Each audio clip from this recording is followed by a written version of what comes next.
Yo, what is up sa inyo mga master? Kamusta lahat? Welcome back again sa ating YouTube channel. So sa video na to, gagawa natin ng review itong bagong bago na Yamaha Sniper 155R. So finally nakahanap na rin tayo ng unit na pwede nating i-test drive at paggawan ng review. So matagal-tagal din tayo naganap ng gantong unit.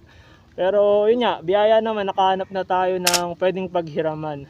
So sa video na to, i-share ko sa inyo yung mga riding experience ko dito sa motorsiklo na to, yung mga opinion ko tungkol dito sa gagamitin nating unit.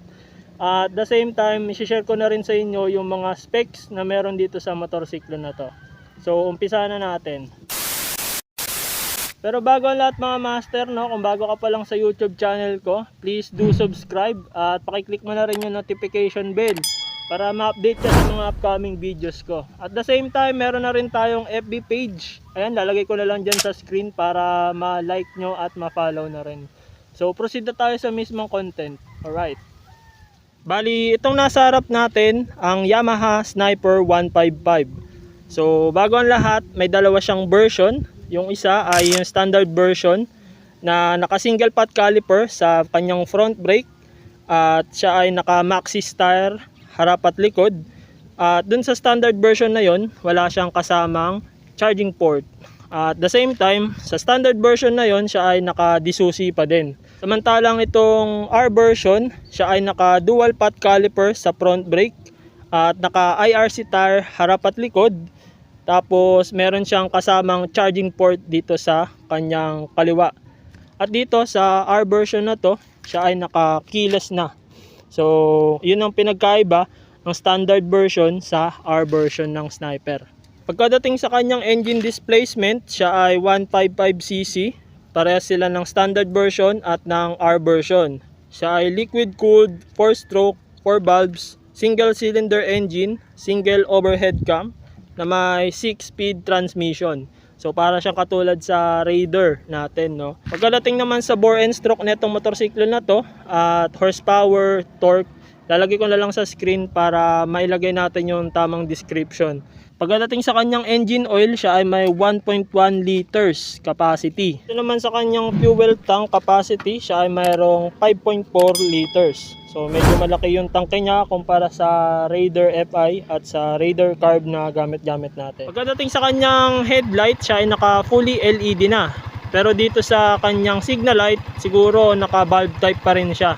Katulad dun sa signal light niya sa likod. So tingnan natin. Pagdating dito sa kanyang tail light, naka LED na rin yan. Pero yung kanyang signal light dito sa likod ay naka bulb type pa din. At napansin ko lang mga master, sa mga gantong signal light, medyo delikado to sa mga sagi-sagi, lalo na sa mga parking.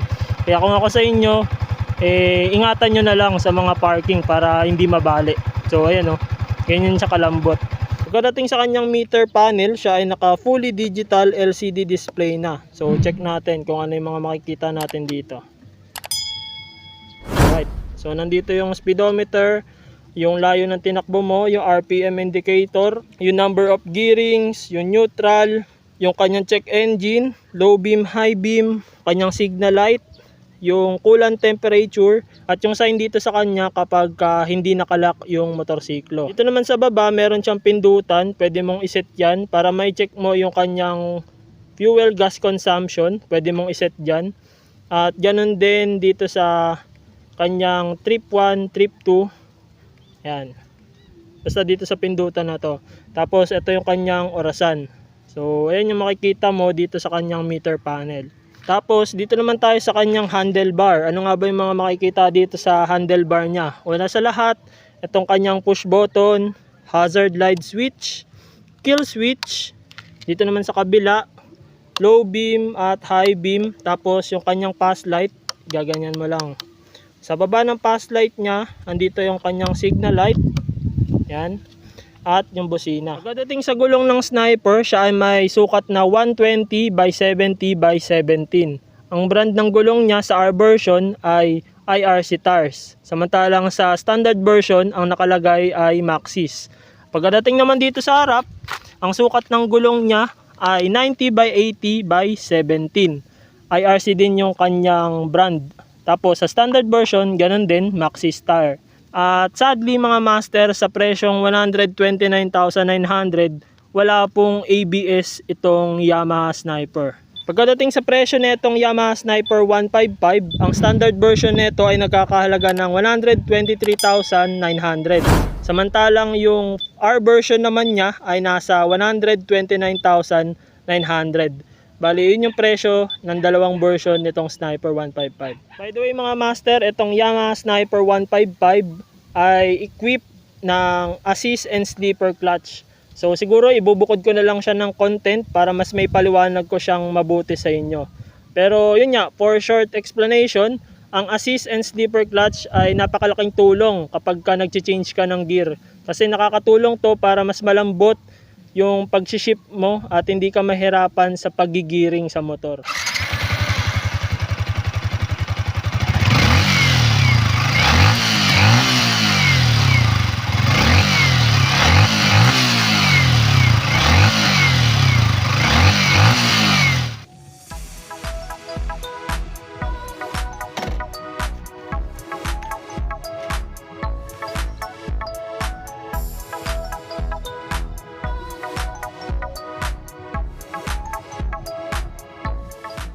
So try natin kung meron siyang side stand switch.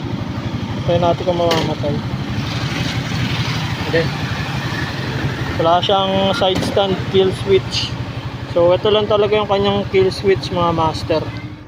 Bali, ayun na nga mga master, no? Pagdating sa power niya, wala tayong masasabi dahil nandun talaga yung lakas ng makina ng Sniper 155. Tapos idagdag pa natin yung VVA technology na nag-activate every time na pumapalo ka na ng 7,000 RPM. At syempre, pagdating sa handling nitong motorsiklo na to, masasabi kong napaka-smooth kasi hindi siya mahirap i-maneuver. Kasi malawak yung kanyang turning radius. Tapos ano pa ba? Pagdating sa sitting position nitong motorsiklo na to, tayo ay naka-upright position. Kaya kahit sabihin natin na ipang long ride natin tong motor na to, hindi tayo basta-basta mangangalay. Sa usapang suspension regarding dito sa motorsiklo na to, wala rin naman ako masasabi kasi maganda yung response niya sa lubak. Pero syempre kailangan pa rin nating magdahan-dahan kapag nalulubak tayo, no? Sa braking system, okay naman din siya kasi front at rear naka-disc brake na siya. Yun nga lang, medyo nalungkot ako ng kaunti dahil itong motorsiklo na to ay hindi pa naka-ABS. Tapos sumunod, wala siyang nakakabit or naka-built-in na voltmeter. Alam naman natin na sa panahon ngayon, kailangan natin ng voltmeter sa ating mga motorsiklo dahil wala na tayong kickstart. So kailangan talaga nating ma-monitor yung buhay ng mga baterya natin. Pagdating sa seat height, medyo hindi siya friendly dahil mataas ang kanyang seat height. Ang seat height nito ay 795 mm. Kaya medyo alanganin konti sa average Filipino height. Pero marami namang kaparaanan, lalo na kung gustong-gusto mo talaga tong Yamaha Sniper na ito. Pwede mong ipa-lowered ng kaunti, pwede mong patapyasan yung upuan para medyo bumaba kahit papano, no? So, totoo yung sinasabi na kung gusto mo talaga yung isang bagay, gagawa at gagawa ka talaga ng paraan. So, tiis ganda talaga tayo pagdating sa mga trip natin ng motorsiklo.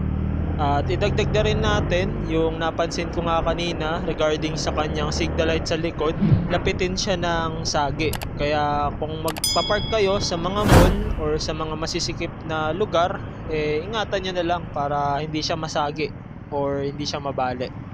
Overall, regarding dito sa Yamaha Sniper 155 na gamit-gamit natin, wala akong masasabi dahil pagdating sa power, sa forma, sa mga features nitong motorsiklo na to, wala ka nang hahanapin pa.